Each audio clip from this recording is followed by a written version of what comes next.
এবার কি হবে? ওই ডাইনি কি তবে শাহজাদি ইরাবতীর সূত্র ধরে আমার কুমারের কাছে পৌঁছে যাবে?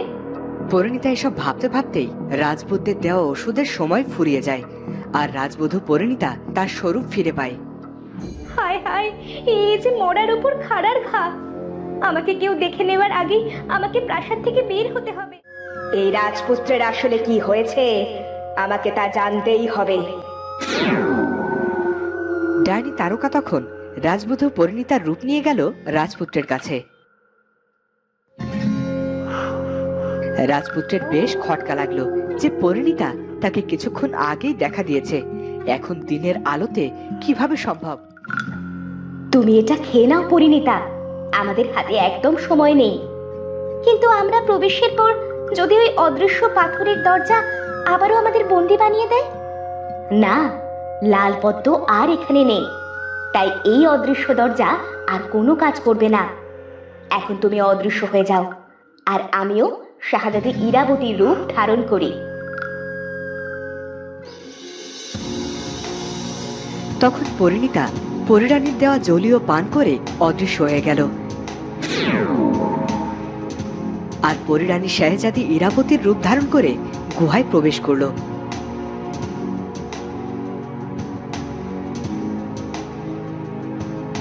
পরিণীতা, আমি নীলপদ্ম পায়ের কাছে রেখে লাল পদ্ম মাথায় দিয়ে ঘুমের ভান করব। তুমি কাছাকাছি কোথাও থাকো, তবে ডাইনির থেকে নিরাপদ দূরত্ব বজায় রাখো। আমরা একটু বেশি ঝুঁকি নিয়ে ফেললাম না পরিরানী? জানি না কি হবে এবার। ভয়কে জয় করি, এগিয়ে যেতে হবে। ডাইনির গন্ধ পাচ্ছি, ও এলো বলে। কিছুক্ষণ পরেই সেখানে ডাইনি এলো। আরে বাহ, সব তো ঠিকই আছে। তবে কি আমার ভুল মনে হয়েছিল? এসে যখন পড়েছি তখন শাহজাদির ঘুম ভাঙাই, একটু যাচাই তো আমাকে করতেই হবে। ডাইনি তারকা তখন শাহজাদির পায়ের ফুল মাথার কাছে, আর মাথার কাছের ফুল পায়ের কাছে রেখে দিল। আর ঠিক তখনই পরিরানীর চোখ খুলল। ডাইনি তারকা, তুমি এসেছো? কতদিন পর আমার ঘুম ভাঙালে। প্রায় 2 বছর পর। তা কি ব্যাপার? আগে তো তুই আমাকে দেখে বড্ড ভয় পেতিস, এখন কি হলো? আমি স্বপ্নে দেখেছি আমার মাকে। তুমি একবার আমাকে আমার মায়ের কাছে নিয়ে চলো। আমি একটিবার মাকে চোখে দেখেই ফিরে আসবো। তুমি আমাকে আবার এখানে ঘুম পাড়িয়ে দিও। তুই তো আজকাল বড্ড বায়না করতে শিখে গেছিস দেখছি। তোর মা যেখানে বন্দি সেখান থেকে একবার সে মুক্তি পেলে আর তাকে বন্দি করা যাবে না। আমার জাদু যে কেবল একবারই কাজ করবে। তাহলে তুমি আমাকেও মায়ের মতো বন্দি বানিয়ে দাও, পরে আবার মুক্তি দিও। তুমি কেন আমাকে আর আমার মাকে আলাদা করেছো? আমরা তোমার কি ক্ষতি করেছি? তুই বড্ড ছোট, এখনো সময় আসেনি, আর এখনই আমাকে যেতে হবে। তুই ঘুমিয়ে পড়। না না, আমি ঘুমোবো না। তুমি আমাকে গল্প শোনাও। আচ্ছা এইটুকু তো বলো, আমি কেমন করে এখান থেকে মুক্তি পাবো? আমার মাকে কেমন করে উদ্ধার করব? সে আমি না বললে তো তোর মাকে কেউ উদ্ধার করতে পারবে না। তুই নিশ্চয়ই আমার মৃত্যু কামনা করতে শুরু করেছিস। তুমি তো অমর, তোমাকে কে মারতে পারবে? এই পৃথিবীতে অমর বলে কিছু নেই, তবে আমাকে বধ করার সাহস কারো হবে না। নে, তুই শুয়ে পড়, আমি ফিরবো। আর একটু থাকো না, কতদিন পর কথা বলার মতো কাউকে পেয়েছি। আহ, বিরক্ত করিস না, এত কথা বলার সময় নেই। আজকে কেমন যেন অন্যরকম গন্ধ আসছে। কে প্রবেশ করেছে আমার পাতাল গুহায়? কে খোঁজ পেল এই গুহার? তুমিও যেমন, তোমার এই জাদু গুহায় কেউ এলে তো আর বাইরে যেতে পারবে না। কে আসবে এখানে? আর এলেও কি বাইরে যেতে পারবে? তা ঠিক বলেছিস, আমি তবে আসি। ডাইনি তখন পরিরানীকে নকল ফুল দিয়ে ঘুম পাড়াতে যাবে, তখন ফুলটা হাতে নিয়ে কি যেন দেখতে শুরু করলো। আহ, দেরি করছো কেন? আমাকে ঘুম পাড়িয়ে দাও। তবে আমার মাকে বলো, তুমি আমাকে ঘুমের দেশেই অনেক যত্নে লালন পালন করছো। আমি ভালো আছি, কিন্তু তুমি আমাকে কেন মেরে ফেলছো না? ঘুমা, তুই তো আমার একমাত্র তুরুপের দাস। তুই হাতছাড়া হয়ে গেলে তো আমার বড্ড বিপদ।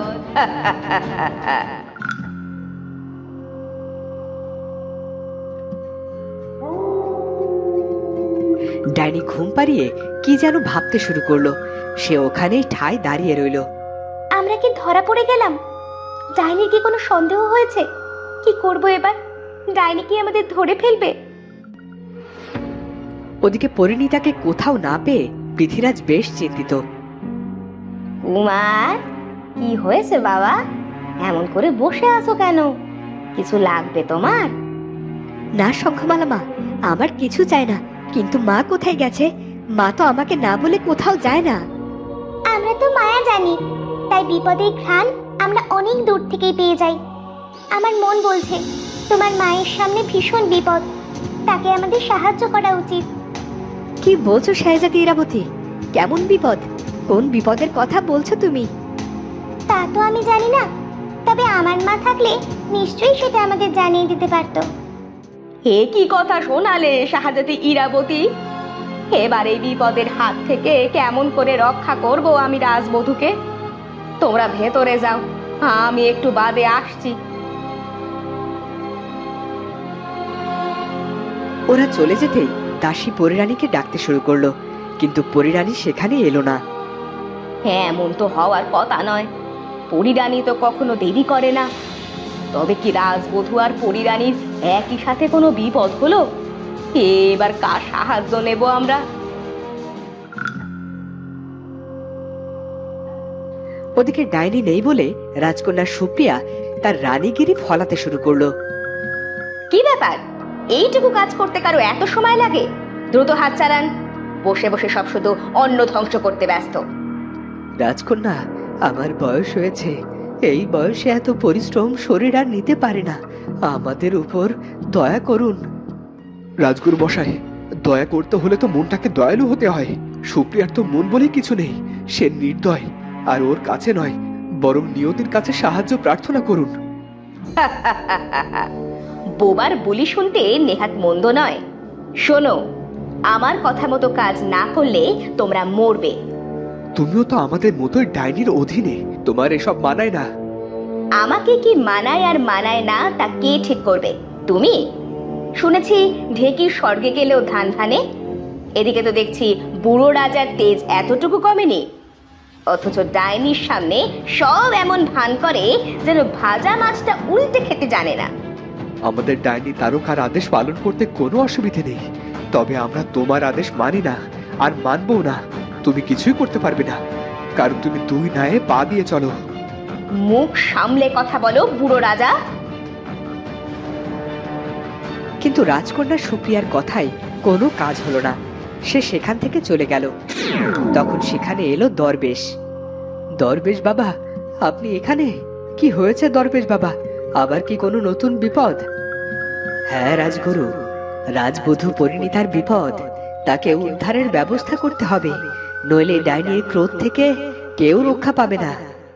কি বলছেন কি আপনি? হ্যাঁ, আমি ঠিকই বলছি। ডাইনি আর পরিণীতা কাছাকাছি, নিয়তিকে ডাকো। কোথায় গেলেন দরবেশ বাবা? দয়া করে আমার ডাকে সাড়া দিন। দরবেশ বাবা, হায় হায়, সবে একটু আশার আলো দেখতে শুরু করেছিলাম, কিন্তু সেই আশাও যে নিভে যাওয়ার পথে। এদিকে ডাইনি তো ঠায় দাঁড়িয়ে আছে, তার মনের মধ্যে একটা সন্দেহ বাসা বেঁধেছে।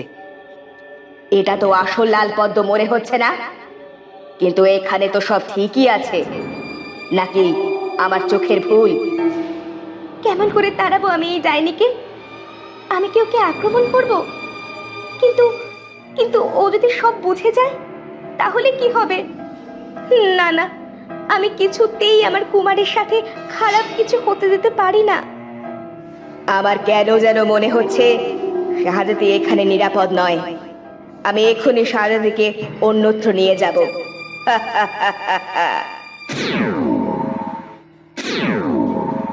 তখন ডাইনি শাহজাদি রূপী পরিরানীকে নিয়ে গেল আলোর মধ্যে। পরিণীতা পিছু নিলেও এত আলোর রশিতে সে কিছুই দেখতে পারল না। ডাইনি কিছুক্ষণ পরেই আলোর মধ্যে বন্দি করে বেরিয়ে এলো। হায় হায়, আমার জন্য যে পরিরানী বিপদে পড়লো। এবার আমি পরিরানীকে কেমন করে উদ্ধার করব? পরিরানী, পরিরানী, তুমি কি আমার ডাক শুনতে পারছো? আমি আলোক রশ্মিতে আটকে পড়েছি পরিণীতা। এখান থেকে আমি ডাইনির মায়া কেটে মুক্ত হতে পারছি না। আমি কিভাবে তোমাকে সাহায্য করতে পারি? কেমন করে বা স্বরূপে ফিরে আসবো? আমাকে ক্ষমা করো পরিণীতা, সে উপায় আমার জানা নেই। আর আমি মুক্ত না হতে পারলে তোমার স্বরূপ আমি ফিরিয়ে দিতে পারবো না। তাহলে তাহলে কে উদ্ধার করবে আমাদের? ওদিকে রাজগুরুকে কাঁদতে দেখে মহারাজ এলেন তার কাছে, কিন্তু রাজগুরুর চোখের পানি যেন শুকাতেই চাইছে না। কি হয়েছে আপনার রাজগুরু মশাই? আপনি এভাবে ভেঙে পড়ছেন কেন? আপনাকে তো এমন আগে কখনো দেখিনি। মহারাজ, আমাদের জন্য ভয়ানক এক দুঃসংবাদ বয়ে এনেছেন দরবেশ বাবা। এতদিন কি কোনো সুসংবাদ আমাদের জন্য এসেছে রাজগুরু? এটা যে সব সংবাদকে ছাপিয়ে গেছে। রাজবধূ পরিণীতার বিপদ। এবার কি হবে মহারাজ? আমাদের কুমার কেমন করে তার লক্ষ্যে পৌঁছবে? রাজপুত্রকেই বা কিভাবে ফেরত পাবো আমরা? কি হচ্ছে এসব? কেনই বা হচ্ছে? শুনেছি নিয়তি যাদের পছন্দ করে তাদেরই পরীক্ষা নেয়। আমাদের এই অগ্নি পরীক্ষা কবে শেষ হবে বলতে পারেন? তো বন্ধুরা, এবার ডাইনির মায়া থেকে পরিরানীকে কে উদ্ধার করবে? কেমন করে পরিণীতা আবার তার স্বরূপ ফিরে পাবে সেটা জানবো আমরা পরের পর্বে। আর আজকের ভিডিওটি ভালো লাগলে অবশ্যই চ্যানেলটি সাবস্ক্রাইব করে বেল আইকনটি বাজিয়ে দিও। দেখা হচ্ছে পরের ভিডিওতে। ধন্যবাদ।